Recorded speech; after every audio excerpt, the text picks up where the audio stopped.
The next one here, gun violence. Just in case you don't know what violence is, I do have a definition for you.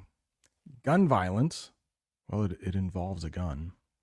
Gun violence is when people get hurt by guns. It's a big worry in many places. I should add many places in the United States, right? I think we're the only country that deals with this on a monthly basis. I am not going to get political here. Later on in the lesson, I will talk about some of the gun laws that we have, but I do not want to give my opinion on this. I am just an English teacher. I'm not a politician. I'm not a psychologist. Let's talk about what a tragedy is. So, a tragedy is a noun, it is a thing. I'm also going to talk about the word tragic. That is an adjective that can describe nouns. I will use both. What is a tragedy? It is a very sad and bad event that makes a lot of people feel sorrow. If sorrow is a new word for you, it's almost like sad. For example, a big shooting is a national tragedy that makes many people sad. How about tragic? It's the adjective form. The events of last week were very tragic.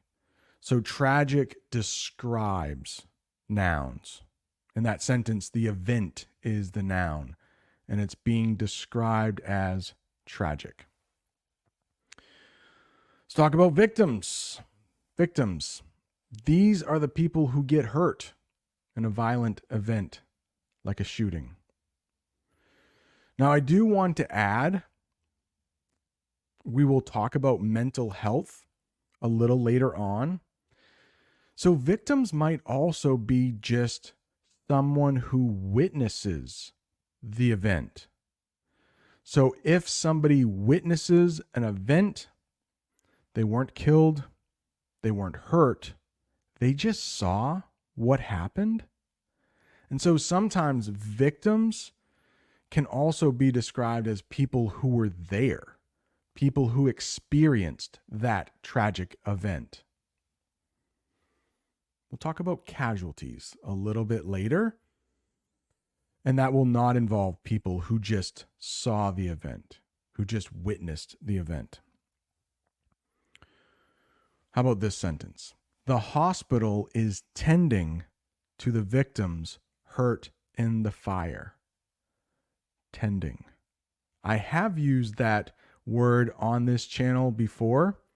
If you saw the English lesson in my brother's backyard, we talked about tending a fire.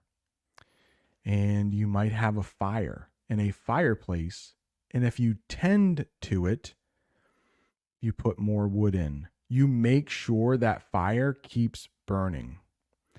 In this example, if the hospital or the doctors and the nurses at the hospital are tending to the victims, that means they are taking care of their needs. They are helping them. It may be putting a bandage on their arm. It may be getting them water if they are thirsty. And if it's very bad, they may be doing a surgery on them to make them feel better, maybe to remove a bullet or something.